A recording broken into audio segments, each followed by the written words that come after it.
We're professionals here, right? Speak for Hey, we yourself. are. Speak for yourself. Okay, all right. You're a professional amateur. You're very professional at the amateur stuff there. Dr. Tom Foolery, hello. Dr. Kennard here with Dr. Tom Foolery at Stone Monkey Lab 1. There we go. And thank you, Big Zebra.com. First upvote. Fantastic. And 420 Atheists. Glad to see you're here too. Yeah. Um, yeah, I hope everyone's doing okay. Me, I'm psyched about Saturday. I'm doing an online, some kind of Zoom cooking thing with the girlfriend, some kind of class with her family tomorrow at 11 a.m. I think I don't know what we're doing. I think we're making pasta maybe, or we're doing something. I am just going to try not to be an impediment. That's what I'm going to try to do. I'm going to try to keep my inappropriate humor to the minimum and just not cause any damage. Sammy, 420. How are you doing, man? Good evening. Good Yeah. morning. Okay, so now we're on the And good third night. day. Whatever this is, I mean, you're in the void, obviously, at this point. So, Yeah. so It's been a big couple of days. it has been, and I feel I'd be remiss if I didn't ask you to see, how are things going? We're on the third day of medical stuff going on at your end. So, turns out that no one contacted us this morning. Oh, So, fuck no, dude. That's why you. Yeah. Oh, I'm sorry. I'm so yeah, angry for you. I'm so angry for you. That's what it is. no, that's all right. I'm just trying to remember where you were at. So, yeah, I had told you that we were gonna. Or did I? I think I told you we were going in the morning. Right. Yes. So for all of you Or who did aren't I aware, tell you about the COVID you, scare? you told us about the COVID situation. Hey, what's up, Tobin? Okay. You said that Good they morning. couldn't operate on your boy because there was a COVID, because he was exposed to COVID at school. They closed down the school, and you were supposed to get a phone call about your boy getting this surgery this morning because of his lip and his tooth Yep. and everything. So, but they never called you. No. So, Fuckers. and I was told if they didn't call by 8 for me to call, so I did. Yep. And of course, you can imagine the rigmarole of getting to speak to the person I need to speak to. Yeah. And he phoned me back Oh, good. by about 9 at this point. So I waited about an hour. That's, I still think, actually decent for hospitals, what I know of hospitals and Yeah. how slow Yes. doctors move. Depending on, obviously, COVID doctors and things are a whole different story. I don't want to, just put all doctors under one brush. But yeah, long story short, the doctor says, trying to find a way. They obviously must be flat out, and it's such a simple procedure that they need to do, but he needs to go under anesthetic. Right. And that's the part that makes it, more difficult than it should be. Mhm. And that was the part they couldn't, get us into because the Right. anesthetist was locked up or whatever. And he has ended up saying, well, look, it's now been this long. We imagine it's closed. So we'd be basically doing cosmetic surgery, cutting it back open and stuff if need be. What do you think? How does it look? Are you happy just to not worry about it? So you can imagine I'm trying to contain myself. I'm trying to hold it this, in. and I'm probably running on 2 or 3 hours sleep at that point. So I'm not functioning. And I ring his mother, and we just ended up deciding it was closed over. The wound itself looked like it had rejoined properly, but it was a nasty wound because no one had even washed it. So it was only what we did before we went and after we got home. Yeah. I'm still, flabbergasted at that point alone. Yeah. But his mum said after he showered tonight, it sort of moistened back up. But she sent me a picture and it looks fantastic. So You dodged the bullet. Just thank goodness that his youth, he has that going for him, and it looks like it's going to heal okay. But he's only going to have to bump it. It should have been when we presented to the ED. I don't understand how we were ever sent away in the first place. How we weren't then rushed in when we were there. Yeah. I got home at 1 o'clock in the morning, jumped on, said a quick hello to you, and then was up at 6 to get to the hospital for 7 to be then sent home because of the COVID possibility. Even though he'd had a negative test, he's now had 2 negative tests. So it's like, why did we even... We should have just stayed home, and kept him pressed. I mean, I don't know, man. It seems like you did the best under the circumstances. You didn't make the situation any worse, it sounds like, which is always positive, not making the situation worse. And, for me in these situations, because I get kind of I get a response, right, when it comes with health stuff with my kids. I have been known to take more than one shit fit. See, up until... Okay, let's face it, it's probably the recent upping of my meds is the reason I didn't. Yeah. And I would normally... I'm the person who, like I said, I'm so calm 90% of the time. And so when I do get upset, I get quite upset. Yeah.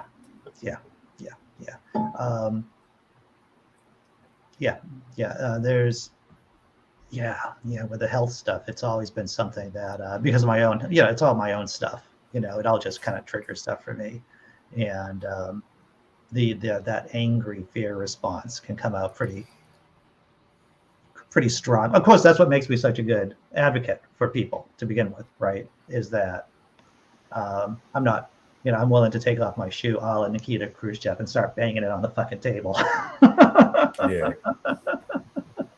But it's good. It sounds like you got everything resolved. Yeah. That's great. One thing that I have found, and it's probably part of the reason why I developed that response, is that if you do push, you do get somewhere. You do. If you just take, what's given to you first off, like I've told the story about my son, the doctor said, there's nothing wrong with him. It's an eye nystagmus. It's not seizures. Mm-hmm. Then after his first major seizure, and we said, well, look, we wanted the rescue meds. Yeah. Now he's had a seizure. Can we have the rescue meds? And, oh, no, I treat one as none.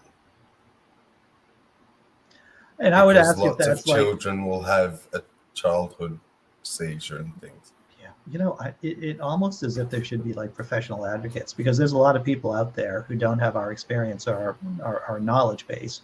And, it's the things you don't know that you don't know that gets people into trouble. So it's like my first response when someone says, I treat one as none, I would be like, is that the consensus? Is that what, if I was going to get like 10 dudes here, right? 10 dudes, men, women, medical professionals. And if I was going to sit them down and ask them the same question, would they all agree with you on that? Because it smells like bullshit. It just smells like bullshit. Well, and that's the thing. That was her philosophy. That wasn't something out of a medical fucking textbook. So I'll tell you I what. treat one as none. Well, Right. who the fuck are you, but?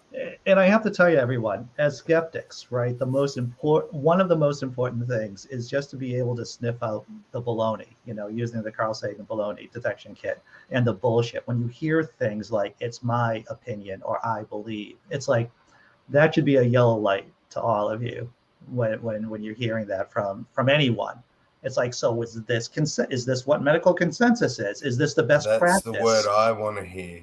Yeah, I want to hear her say, well, the consensus is, yeah, that's it. yeah. Not I think. Right. Would a neurologist say the same thing? I don't know if this person that you were talking to was a neurologist. Yeah. So yeah. Yes, Andy, a fucking neurologist, a pediatric neurologist. Yeah. Yeah. Yeah. So, it's not even my own health. Yeah. I'm putting my child in this person's hand. Yeah. Yeah. Dude, I hear what you're saying. And let's face it, there's a marked increase or decrease in the quality of doctors depending on where you are. Maybe even sometimes even on the shift that you're going in at. If you're in the ER, maybe different shifts have different qualities of medical doctors.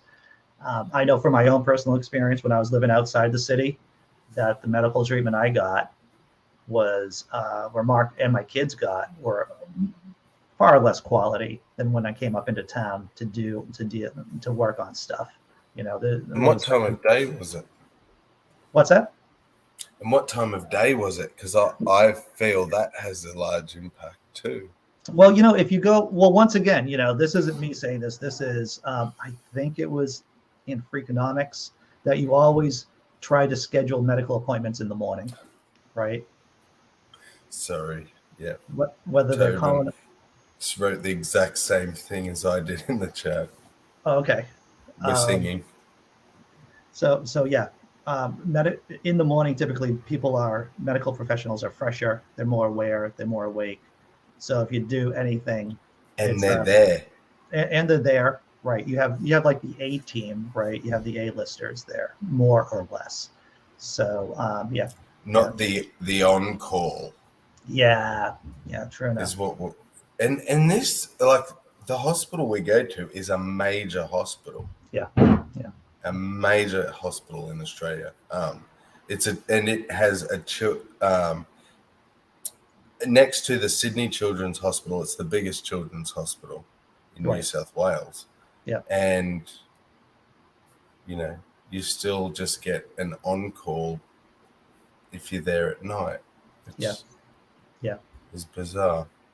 Yeah, I remember I was married at the time, and my then wife was looking for a new physician, and she was saying, I'm thinking about this person, and I'm going, well, where do they go to medical school? She listed off the medical school that they went to, and I'm like, I don't know.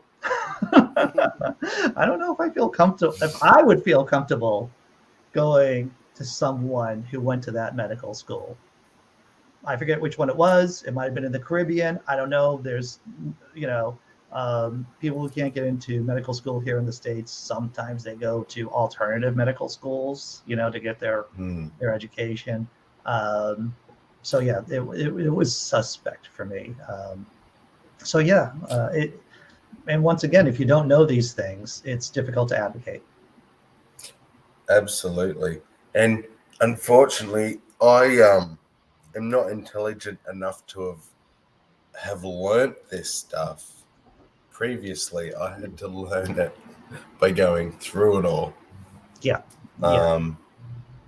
But the biggest positive that I take from it is the power of my advocacy. Yeah. For my son, for my participants, for people in need generally, Right. Yeah. Well, that's why I think that goes for everybody. The more you can relate to something, the more you're going to support it. Yeah, yeah. That's why these parent groups are so important. If you have, or just basically support groups, because they can be a wealth of knowledge, right, from other people who've gone through the same issues. Uh, so that can definitely be helpful to learn the things Absolutely. you didn't know you didn't know. Yeah. And just to get another perspective, so like I don't I don't want to generalize, so I'll just speak for myself. I hate, like I think most people, being told I'm wrong or having to not being told I'm wrong, as in I love learning and Yeah, finding out, you know, what's right. Um, but nobody wants to have to admit that they're wrong. yeah, Um, yeah. and I forget the point of that story. It's a difficult it's difficult to admit that you're wrong. So I like to say it as many times as possible. I was at work the other day. It's like, this is what I think is the situation. She goes, well, I have faith in you. It's like, I don't know if that's warranted. I've only been here for a month. Maybe you should take a look at this a little bit more. What's up, D Parks? It's difficult for dudes too to decouple our testosterone from our belief in being right or wrong too. Uh, That's the point I was trying to mutter and yeah, mumble through. yeah, Thank yeah. you. It's decoupling the testosterone from whatever is going on in the environment, and for me, what happens with me personally is that and this is not hard to believe, is that I can get in such a focused state that I just want to drive with a goal, right? For whatever I think that needs to be done, I can get very, blinders and focused on that one thing. Hard. I know people find that hard to believe about me, but so that's good to have someone close by to say, Andy, maybe you should think about things in a different way, right? Maybe you should think about things. Maybe there are alternatives than to what you're doing, because the testosterone can kick in. Exactly, and that was the point I was trying to make, was that part I struggled to get over. Yeah. But whenever I have been put in a situation where I've had to open up, I have always felt so much better. Yeah. Yeah. Yeah. Yeah. Having someone to sound off and another perspective, Yeah. even if they're just coming from the other side for the sake of it, just to point out that your view is just one view. It's Yeah. such a powerful thing I have to make you step back. it's at least for me, this is the advice I've talked to my kids and other people and given to other people. It's like, when you're forming friendships and when you're thinking about people um, that you can rely on. Like, I have a medical guy. I have a friend who's in the medical field, nurse practitioner. So there's been more on one occasion that when it has warranted, I have called him up and said, hey, there's this thing, and should I, on a scale of 1 to 10, how worried should I be about it? And it's great to have someone there that personally, who's invested in your well-being, like that. So yeah, having someone who's like in the medical field, or even you can get a friend who's a lawyer, and that's even better. Just as good. It's good to have someone that you can call. Yeah. Someone who's good with the law and someone who's good with money. Yeah. Is really handy. But and as far as your general well-being though and mental health, it's I guess what I'm saying is therapists, that's where it's at. You've got to get over that, the pride, the testosterone, there's nothing wrong with me, just I'll say this: For me, I find it useful to have people around me that I feel comfortable with saying, so I have this idea. Is this crazy? I'm thinking maybe it's maybe a little sketch. Yeah. And you're in trouble if you're getting 50-50 answers, aren't you? Yeah. If you're getting contrary opinions about whether or not something's gone on, that's kind of wacky. Then You're like, which side's lying? Yeah. So John Hudson just said his daughter sent me a picture of the husband asleep in the chair with a mask on his mouth, trying to catch some sleep. Yeah.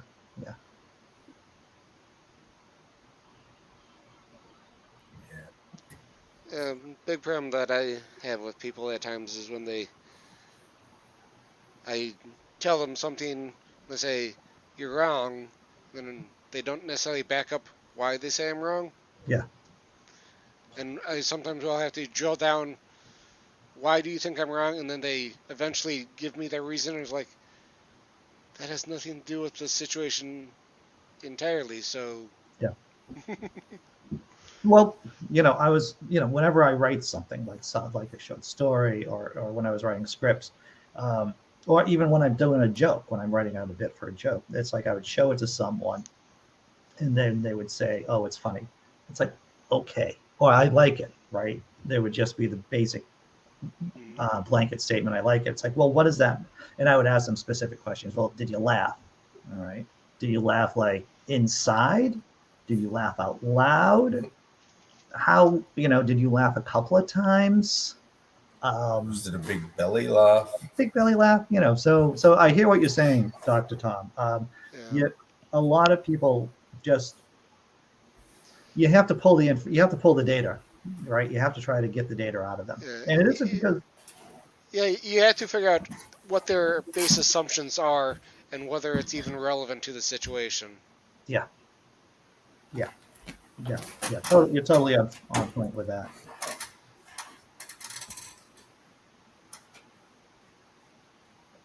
Especially with people who have like a nuanced opinion on a topic, right? Mm-hmm. It's like, so like when I talk to my girlfriend who's she does data science basically, and it's like I feel, and she doesn't, it's like I just need to ask questions because I kind of know how her brain works and I just know it's smarter than mine. So I have to start trying to figure out how to translate the data into my own stupid brain, trying to figure it out. Like, why is it a bad idea? Or is it? I don't know. Mm-hmm.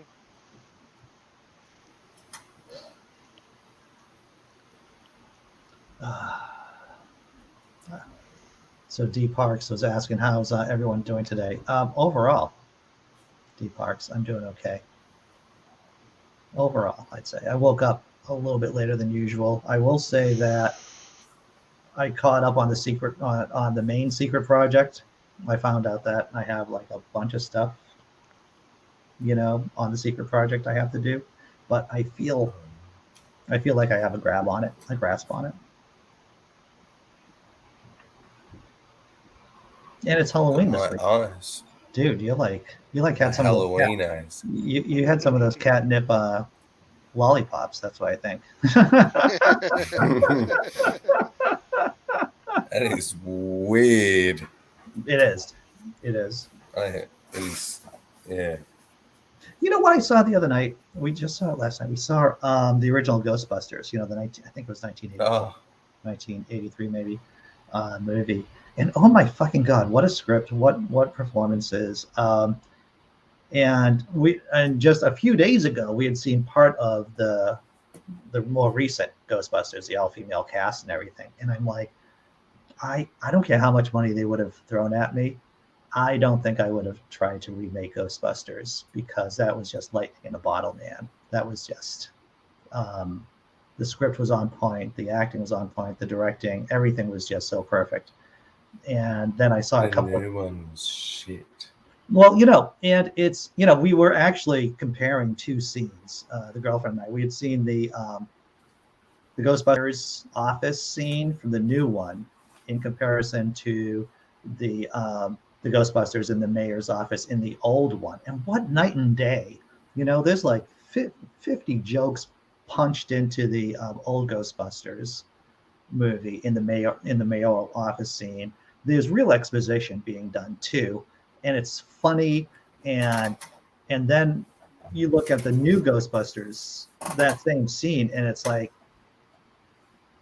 there's exposition, but there isn't a lot of jokes involved, and it's Yeah. And it had nothing to do with that it was females instead of males. It I don't know. I didn't. Yeah. It just. Yeah. It was just a Hollywood. Yes. Yeah. You feel like they slapped it together. I mean, that's what I found. Churned out by the machine. That's slapped together. Yeah, that's what. Yeah. The original script was written by Dan Aykroyd, I believe, and then Harold Ramis, who co-starred in the original Ghostbusters. He rewrote it, and that was beautiful. I mean, it was such a light, fast-moving. There was a beeline, right? Because in different scripts, you have like the main story, and then you have like the secondary story, and and I don't think the new movie had any beeline whatsoever. So yeah. No. And the humor wasn't as good. Definitely. I don't know. I'm blanking on Groundhog Day actor Bill Murray. Oh, Bill Murray, Groundhog Day. What a great movie that is. Dan Aykroyd. Why would you try and redo that? It's just. Yeah. Stream crossing is fun, though. You're right, John Hudson. Stream crossing is fun. Yeah. What's that? It's with the Ghostbusters when they cross the streams fighting the Stay Puft Marshmallow. I think we can do spoilers for a movie that's 30, 40 years old. When they're fighting the Stay Puft Marshmallow Man, they have the streams from their jetpack, from their, beam guns, anti-ghost guns, and they cross them all together for the fun. They called it stream crossing. I don't know how many times I've seen that movie, and I miss that every time. I got to tell you, Sam, I can see half your face. You got a great shot of you from the nose down. We can see your face now, brother. Is that better? I'm looking at other monitors and things. So. Oh, I understand. You can see that I'm checking my iPad every once in a while. Yeah, there's a big thing throughout the original movie of don't cross the streams, and then in the climax it's basically like, cross the streams now, we have to. Yeah. It's all set up and payoff and foreshadowing, and like I said, it was a well done script with it just came together in just the right way. And there's another kind of Ghostbuster-ish kind of movie coming out with Paul Rudd that's part of the same universe. It's like Ghostbusters, blah, blah, blah. And it's with kids and out in the farm and in the country. And I saw the previews and it's like, oh, this looks like, I'm sorry for Paul Rudd beforehand for being involved in it. It just doesn't look that great. Was that the first time you'd seen the Ghostbusters movies? It was the first. I've seen Ghostbusters, the original movie. I think I saw it in the theater when it first came out because I'm old. I think I saw it when it first came out, and I'm hearing a lot of static. Maybe it's the ocean. I don't know.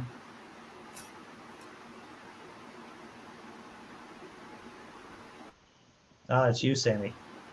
Is it? I just muted your mic for a second. Yeah. Is it still happening? Yeah. Well, now it's gone.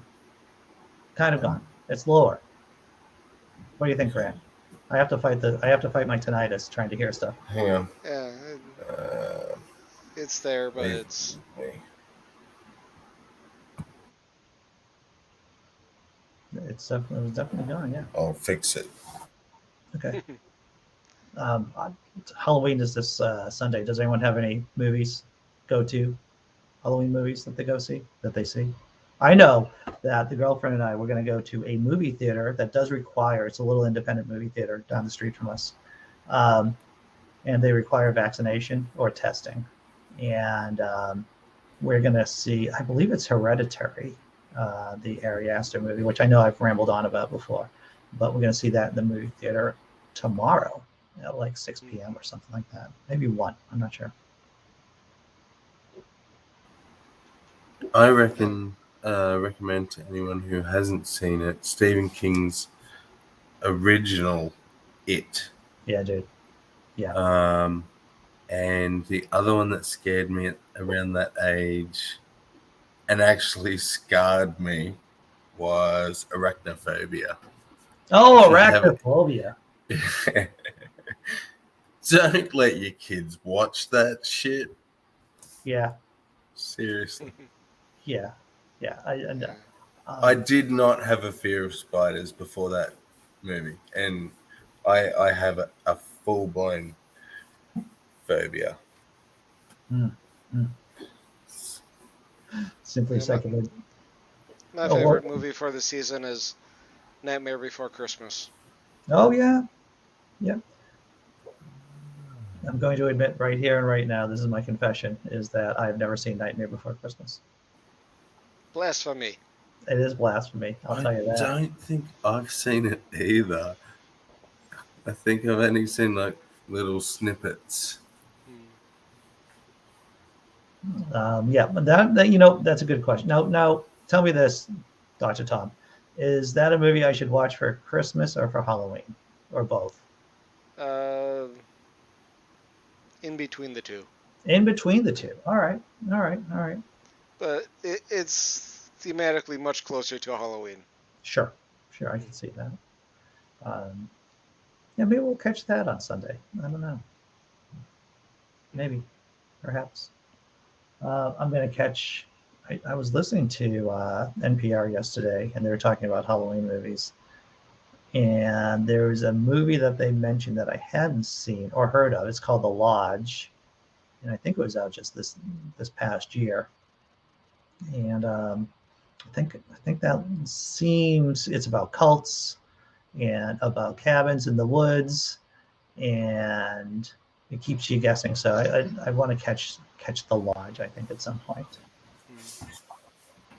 Yeah. Movies about cabins in the woods reminds me of the Evil Dead series. Oh, that was great stuff, man. Yeah. Definitely not for everyone, but hilarious. Evil Dead was the guy with the chainsaw arm, was it? That was in the Army of Darkness, which is the third. Oh, that movie was Army of Darkness. Yeah, that's Bruce Campbell. That's the third of the Evil Dead series, which Yeah. The continuity of those movies is weird, where the second movie is kind of a remake extension of the first movie. Yeah, and that Army of Darkness was just its own crazy. It was a continuation that went in an entirely different direction from the previous ones. Yes. Yeah. Around that time, I enjoyed the what were they called? Creep Show. There was Creep Show. Yeah. And then Tales from the Crypt as well. Right. Yeah. Good stuff. All, classic old 80s horror. Yeah. I've seen Nosferatu a number of times. The original, you can see it for free on YouTube. You just gotta search for it. 1921 movie, I believe. Subtitles, of course, but it holds up. It is, yeah. That original vampire movie, I guess. Yeah, old enough that it's out of any copyrights. Exactly. Dave says, one of the scariest movies I ever saw was Without Warning. All the deaths in the film suddenly happen with no lead up or scary music to them. Just whack. Wow. I will tell you one of the movies. Yeah, sorry, go on. I'll say one of the movies I didn't like when it came out was the Blair Witch Project. Yeah, I wasn't a big fan of, and still not a big fan of the Blair Witch Project. I couldn't watch it. I got motion sickness. Yeah. Like my eyes were continuously trying to steady the movement. Yeah. There's only, I don't mind watching from a handheld cam perspective, but when the entirety of the movie is people running, yes, I could like the first one, I couldn't make here or there what was happening most of the time, just because the camera was moving so much. It was shit. Yeah. I saw 10 Cloverfield Lane that has John Goodman in it, and it's part of the Cloverfield movie series. If you haven't seen 10 Cloverfield Lane, once again starring John Goodman, it's really, it doesn't suck. And you get to appreciate John Goodman's acting ability. If you didn't like John Goodman before that, check out 10 Cloverfield Lane. It's a good thriller. It's a good horror movie. Shit just happens there. Tobin says, saw the Blair Witch in the theater and left unsatisfied. And John Hudson, Blair Witch sucks. Yeah. They did a great marketing campaign for the movie. You can say that. They did a great marketing campaign. But for me personally, there was just a lot of setup and not a lot of payoff, right? There's a lot of, that's the thing with horror movies, is that something horrible happens every couple of minutes, right? And getting lost in the woods for an hour it didn't do it for me. Have either of you? They had a great percentage return on the investment, though. Oh yeah, it was really cheap to make. They made a few $1 million. I think they spent like $20,000 making the movie. Yeah. And all done on credit cards, and they made a ton of money back. Yeah, they made I think over $100 million or something like that on super cheap. Yeah. I was just going to say, I couldn't stand Blair Witch, but one that came out, I think, not long after that, or maybe around the time, which I think was much better done, and I guess unless you're like a hard atheist, you can enjoy it, was Paranormal. Which was just a couple that, had paranormal things happening in their home. But it was from their, they would use camcorders and things to capture these events. So that looked like much better. Yeah. That reminds me of a couple good movies that I like. Paranorman and movie like Coraline. Those are good. Coraline's cool too. Yes, it's definitely a Halloween flick. It's quite dark, which I've never seen. I haven't seen that movie.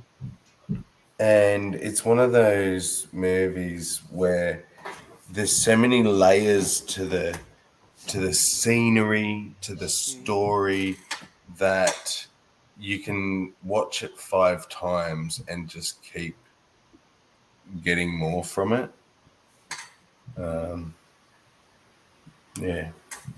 Have either of you seen there's a YouTuber that I've watched these number of videos on where he just does deep dives into the mythos and just analyzing Coraline, of the meanings of all sorts of different aspects of it, and he has quite a few hours of just content just analyzing that one movie. Yeah, wow. Yeah, I It's so mean, you deep. could. Yeah. You know, like they want to cut her eyes out, Andy. You know, I saw a Simpsons Her, Treehouse of Horror episode that referenced Coraline, that movie. Yeah, Mm. Coraline. Yeah, yeah, about the eyeballs and stitching and stuff. yeah, her alternate mother. It's quite So, creepy. so what's the perks of having buttons for your eyes? Watch the movie. No, I'll have to watch the movie. Okay, you're right. I was That gonna was say. fair, Dr. Tom Yeah. Foolery. That's fair. I saw. Um, Yeah, yeah. Maybe I'll check it out on Halloween. We haven't really picked out our movies yet for Halloween, so on the day itself. and if you want, it's sort of a cross between a slasher flick and suspense thriller. Lads, I have to run for a second. I'm gonna hit the bathroom. I'll be right back. Yeah, Have no fun. worries. Wolf Creek. Have you seen it at all? Never heard of it. Yeah. I'm not sure how big it was. It's on Netflix. Okay. It's loosely based on a famous Australian serial killer who essentially would just drive up and down a particular highway and pick up poor backpackers and tourists and take them into the Aussie bush. Hmm. And, you know, I think we can all use our imaginations. But the character itself, the person who plays him, is actually known for his comedy work. But this is some really serious acting. But just the life that he brings to the character, it's I think he actually won some award for his acting in it. I highly recommend it to Which movie is this? everyone. Wolf Creek. I've heard of it. Never saw it. It's scary. Yeah. Because it's based on a true story, and the guy's name's the real guy's name's Ivan Milat. And yeah, he would just pick up tourists and backpackers and take them into the Aussie bush and, you know, Feed them to the kangaroos. feed them to the emus. To the emus. Yeah. Yeah. He was pretty sadistic. Deep Park says Nature of the Beast. Eric Roberts and Lance Henriksen. I don't think I've ever heard of Nature of the Beast. A fun sort of psychological movie that I'm not sure if people would necessarily associate it with Halloween, but this movie Memento. Oh yeah, yeah, Great. yeah. That's who I'm named after. That's my namesake. Remember Sammy Jenkins? Oh, Sammy Jenkins. Right. Yeah, it's a mind. Fuck. I couldn't think of a better word. But brilliantly written. About a person out for revenge, but you just learn in a out of order way the full meaning of what's happening to him. Yeah. Well, he has a memory issues. Yeah. Well, and it's not so much that he's out of order. he experiences it in the right order, but he can only experience 15 minutes at a time. So every 15 minutes, he's reset completely. So has to catch himself up and then get a little bit further before he runs out of time and resets again. Right. But we are presented the story in his 15-minute increments backwards. So you can actually take the 15-minute increments and reverse them and watch it that way. I think there is an editor's cut out there somewhere where they've done that. Right. But you're presented it in backwards so that you are in his position of you don't remember the past. Exactly. Yeah. Brilliant. Cryptobaria.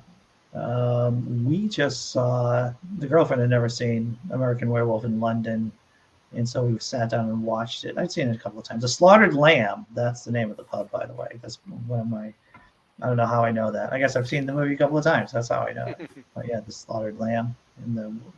I saw it long ago. Was it trying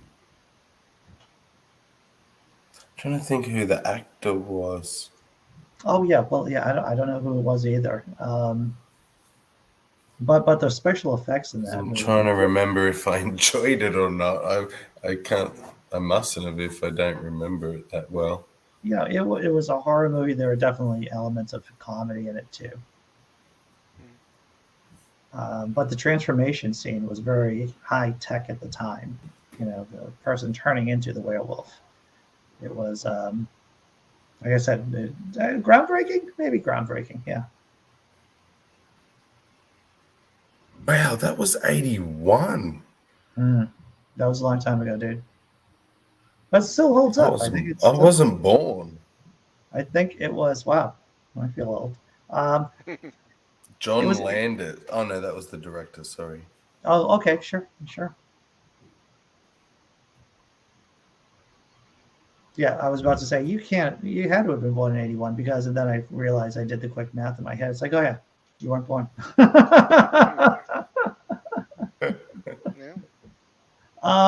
Ingmar Bergman. I saw this movie, and I know I've talked about it, but The Hour of the Wolf. If you haven't seen this Bergman movie, it's black and white. It's beautiful. Once you see it, you'll see its influences in a lot of other horror movies. Like I said, it's Bergman's only horror movie. Black and white, beautiful, and subtitles. But yeah, was there some? I don't know if there were some. So I can see someone putting an eyeball in a cup.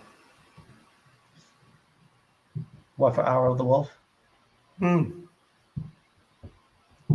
Starring Max von Sydow. Yeah, he's been Ullman.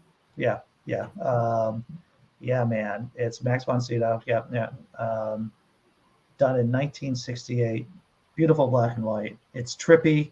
You get to see once you see that movie, you get to see its influences play out in a lot of movies after that. If you haven't seen, what is it? The Cabinet of Dr. Caligari. It's on Apple TV. Yeah, I think that's where we saw it. It was on Apple TV. Like I said, it wasn't that long ago. The Cabinet of Dr. Caligari, which is another one of those early silent movies. Once you see that story, you get to see its influences in a bunch of other, horror movies and thriller movies, mysteries, years after that. Yeah.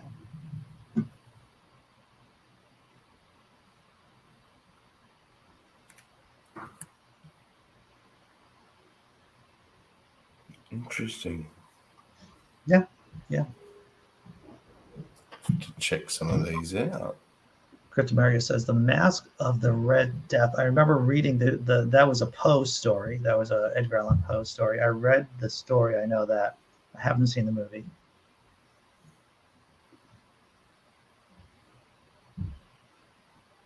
Yeah, good times. So that's what. That's what. I guess that's what I'm doing tomorrow. I'm making some kind of online cooking thing with a girlfriend, and then we're watching a horror movie. And then Sunday we're probably just watching horror movies too, and doing all kinds of fun. So which day is actually Halloween? I believe it's Sunday. The Sunday. Okay. Yeah, I believe that is the 31st. So, Yes, it is. so that is Halloween. Um, you know, maybe there'll be trick or treaters at my door. I do not know. Last year was the first year that we had spent at this place. And of course, it was COVID, so no trick or treaters. But maybe this year, you know, I wonder if they'll be wearing masks. like masks. Yeah, yeah. Oh, didn't even think about that. But yeah, Well, they're wearing masks under the mask, right? medical masks.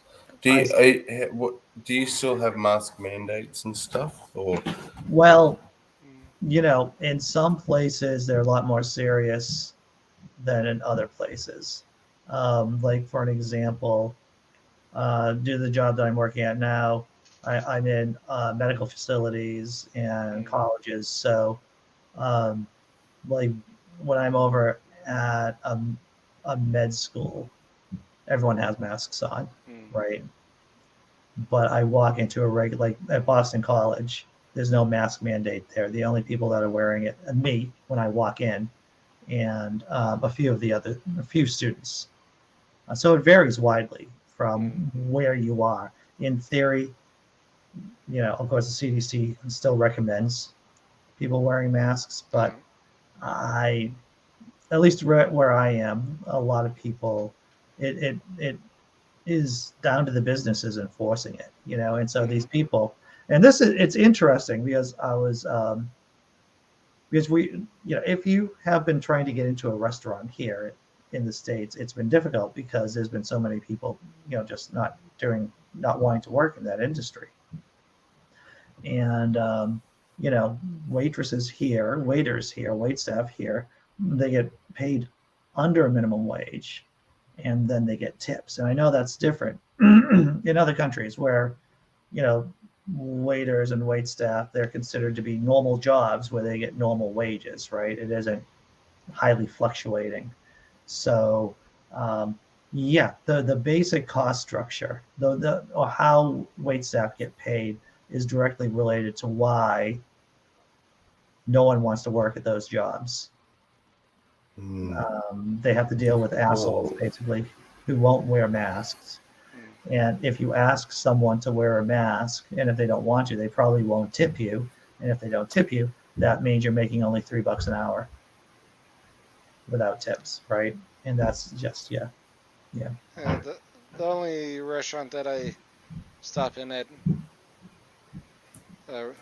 somewhat regularly is a local Wendy's, and they have a sign on the door going in.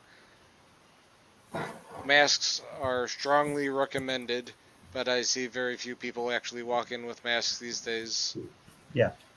And then in the staff area, they have a sign that says masks are required for the staff, and I don't necessarily 100% see masks being worn by the staff.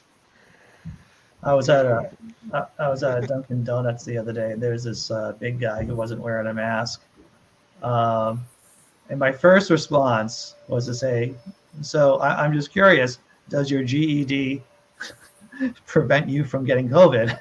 And of course, I didn't say that because I didn't want to get beaten up. That's fair. That's fair. Yeah.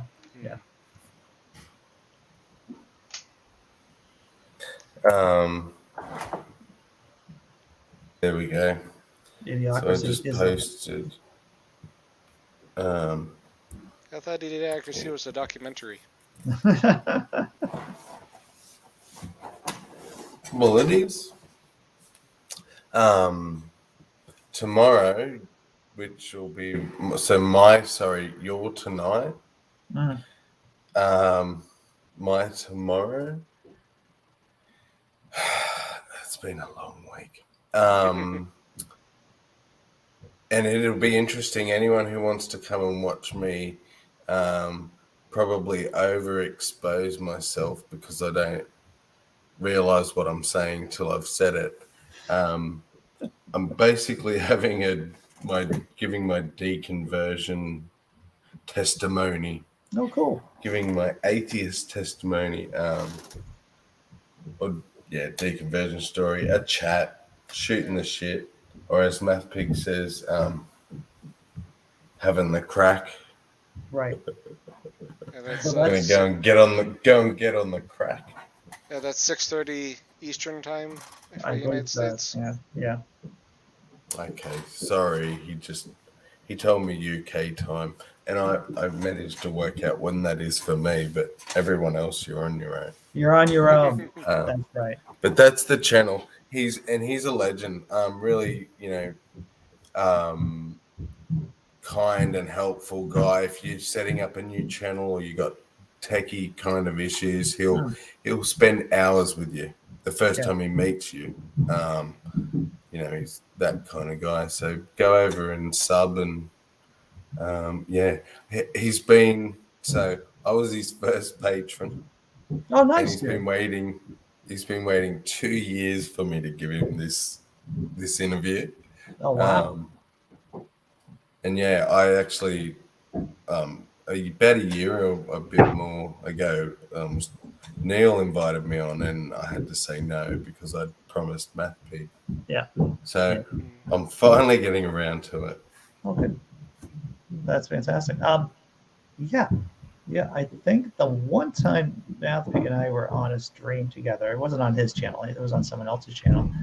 And I'm just, if you've ever seen me on other people's channels, especially in like these group chats, I can get pretty, I don't know, I just get to be me, and that's not always positive. And I don't, I don't always win friends because it was just during it was during one of the Brexit issues that was going on, and Northern Ireland and the Republic of Ireland, and because as soon as I figure out that, because that's like one of my things, right? Because I'm an American, I want to feel like I have. Never talk Ireland to the Irish. Right. Anything else, literally. Yeah. But not that. But you know how it is, man. It's like there's this one thing I'm not supposed to be talking about.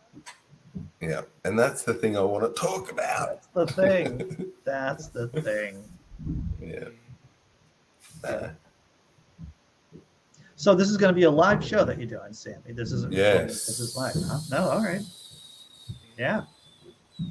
Hence why I've been playing around with the backgrounds. I have to find a cool background by tomorrow morning. Sure. That'll be interesting. Yeah, I want to catch that. I think I'm going to be out, but I'll watch the recorded version of it and everything and see. Are we going to learn any deep dark secrets? Can you give us any? Well, I don't see. He hasn't given me any sort of like direction or anything. So really, he's going to have to take the lead and ask the questions. If he asks the question, I'll answer it. Like, there's nothing I won't say. Sure. So I'm an open book. It's funny, in real life, quite private.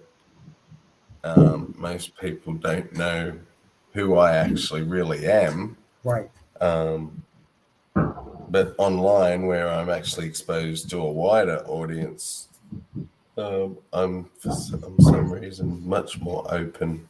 Well, that's good. In who I am. Sure. And I guess online, I choose my friends. The people around me in everyday life, you don't get to choose so much. No, you don't. A lot less freedom to speak your mind when you're actually in person, because you're always trying to sense out the crowd, right? You're always wondering what is an acceptable level of me. All right, I'm gonna have to close down the show because I gotta go to work. Great. It's been like an hour, so good luck with the show tomorrow, Sam. And thank you. Yeah, definitely. How's your channel developing there, Dr. Tom Flory? Let's see. I set up a computer last night and did stuff, so things are progressing. Progressing is good. All right, everyone, take care. Hope We've got to a dubious ETA of November, don't we? For Yeah. Grant's channel. Okay. That's my current goal. All right, November. That's Like 2 time. days away. That's time. All right, everyone. Take care. Shabba